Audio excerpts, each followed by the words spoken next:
Time now for the morning rush. We start with Kristen Curry.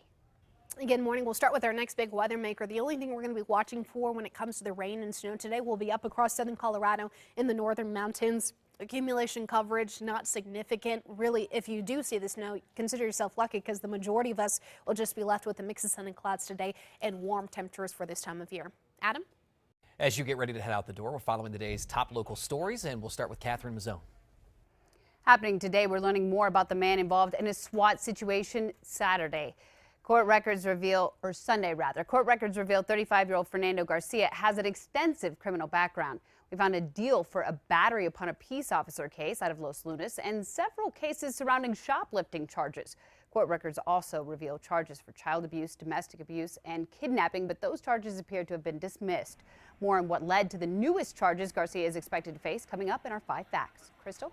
2 accused teen killers waking up in jail, locked up on a hefty bond. 19-year-olds Daniel Sandoval and Dominique Jimenez are accused of stealing a contractor's van back in September, then running him over, killing him. Prosecutors asked the judge to hold both without bond using the new constitutional provision approved in November. The judge said Metro Court does not have the authority to make that call, so he would refer the case to district court. However, he did keep their bonds high.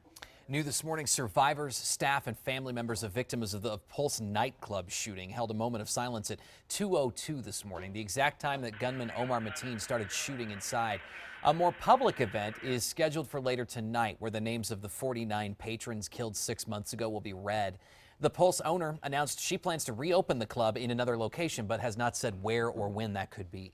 On to news happening now. President-elect Donald Trump said to be moving closer to nominating ExxonMobil CEO Rex Tillerson as Secretary of State. The development comes amid calls from a bipartisan group of senators for Congress to investigate the CIA's assessment that Russia helped Mr. Trump get elected. Tillerson is known for his close connections to Russian President Vladimir Putin. The verdict is in the murder trial of the man accused of killing retired New Orleans Saints star Will Smith. Late Sunday night, a Louisiana jury found Cardell Hayes guilty of manslaughter. The 29-year-old shot and killed Smith following a road rage incident in New Orleans. Some Albuquerque parents say their next move could be going to police. They claim their daughter's cheerleading coach took thousands of dollars from them. Parents enrolled their daughters at Kaboom Athletics for cheer services, but those parents say they never saw any services. The owner tells us she had to close her business because of damages to the gym. As for refunds, she says she doesn't have the money to pay those families back right now. Parts of the Northeast are bracing for a pretty messy commute as a winter storm system continues to push east. Over the last few days, the storm has blanketed upstate New York as well as states in the Midwest with snow, causing major crashes and pileups. An Arctic blast is expected to hit much of the country this week. Sarah? 2 local high school students are continuing their push for a campaign to end sexual assault and violence in schools across the metro. It's called Empowering Young Voices. Kaylee Smith and Jacqueline Torres are hoping that by speaking to students on a peer-to-peer level, that it will open the line of communication for what they say is a taboo topic. They launched this educational program at Sandia High School by holding presentations on sexual assault and the power of helping others in compromising situations. Their campaign is intended to lower sexual assault cases at the university level. Adam? If you are still working on shopping for the holiday season, the Postal Service is trying to lend a hand. 4 Albuquerque post offices are planning to be open the next 2 Sundays to provide extra hours for shipping out packages. Also, 16 locations will extend their hours on Saturdays. For more information on those locations, just go to our website, krqe.com, or the news app. Kristen? And for those getting in that last-minute shopping, as far as the weather goes, it's going to cooperate. The only thing we have to worry about here in the metro will be those chilly temperatures we have out there now. That's why that metro threat index is at a 1. Nothing to worry about, though, as we get towards the later part of this afternoon. Crystal? On to news happening soon. Reimbursements related to the Gold King mine spill expected to come a little sooner than expected. State lawmakers passed the water bill Saturday by the Senate, which will force the EPA to quickly address claims from farmers, tribes, and local governments, as well as pay for water quality monitoring. This after the EPA tried denying $20 million in additional claims.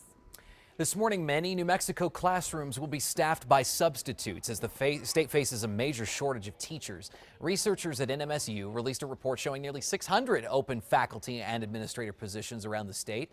The report recommends state lawmakers launch a study into teacher recruitment and retention. Here's some good news as you start your Monday morning. No major tie-ups out there across the metro. As you can see, traffic building in volume. Typical spot right around Paseo as you reach I-25. There are some new details, new research on the long-term effects of breast cancer. Doctors at the University of Pennsylvania report most breast cancer survivors struggle with long-term symptoms of fatigue, aching joints, and insomnia, even after they've been cancer-free for several years. Experts say the report highlights the need to expand follow-up care to help with anxiety and depression. On to some new details this morning. If you're taking an Uber to work, the ride-sharing company will be tracking you even after you get out of the vehicle for up to 5 minutes. The ride-hailing app has updated its privacy practices to allow the company to track your location after your driver drops you off. Uber says the data gathered will be used to improve the customer experience, like better drop-off spots, so that way they know where they possibly could drop you off next time. And apparently you can shut it off too. It takes a longer route around it. So many more people have Christmas trees up in their homes this morning. In Germany, one couple not limiting themselves to one. In fact, they have over 100 trees in their house with 16,000 bulbs on them. The owner says he always loved Christmas, and it started out small, then one tree led to another, and it became a forest. The couple starts putting those trees up in October in every room, except the bedroom. That's apparently off limits there. Whoa. How in the world? How festive on the toilet there, the Santa Claus cover. Looks like the inside of Costco or Hobby Lobby. It does. You know, where they see all those beautiful ones and you're just like, I want to take them all home. Well, they did. There you go. No place to They sit. did indeed. All right, time now for the 5 facts. We'll start with number 5. A little girl's small gesture of kindness is now a huge mission. 10-year-old Samantha Nash says after learning that firefighters handed out teddy bears to kids that they meet during emergency situations, she decided to donate her own stuffed animal. Since last year, she's now collected nearly 600 stuffed animals for Albuquerque Fire. For details on Samantha's cause, go to our website, KRQE.com. What a big heart. Very sweet. Number 4 now this morning, New Mexico's ranking among the worst in the country for its VA health care. USA Today reports internal records from the U.S. Department of Veterans Affairs gave Albuquerque Center just 1 out of 5 stars last quarter. The feds have repeatedly refused to release these rankings. The numbers are based on a number of factors, including death rates and wait times. At number 3, definitely want to factor in some outside time today with warm temperatures getting back to the upper 50s and low 60s. We do have plenty of sunshine. Only things we'll be watching for today, some spot showers over our northern mountains, along with breezy to windy conditions over the higher terrain. At number 2 this morning, the Valencia County Sheriff's Department says that they have persons of interest in the anti-police taggings aimed at the recent death of one of their deputies. Deputy Ryan Thomas, who was killed in a car accident while responding to a call. The crude messages left on more than a dozen businesses included the words, "Crash harder next time." But Belen police say these hurtful messages are not going to bring down the community.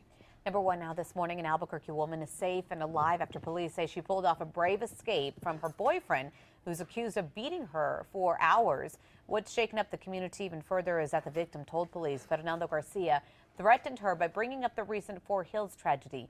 Police say after Garcia fell asleep, the woman escaped with her 19-month-old, who was also in the house that day. She called police. That led to a tense standoff. Hours later, Garcia did surrender. He's still locked up this morning.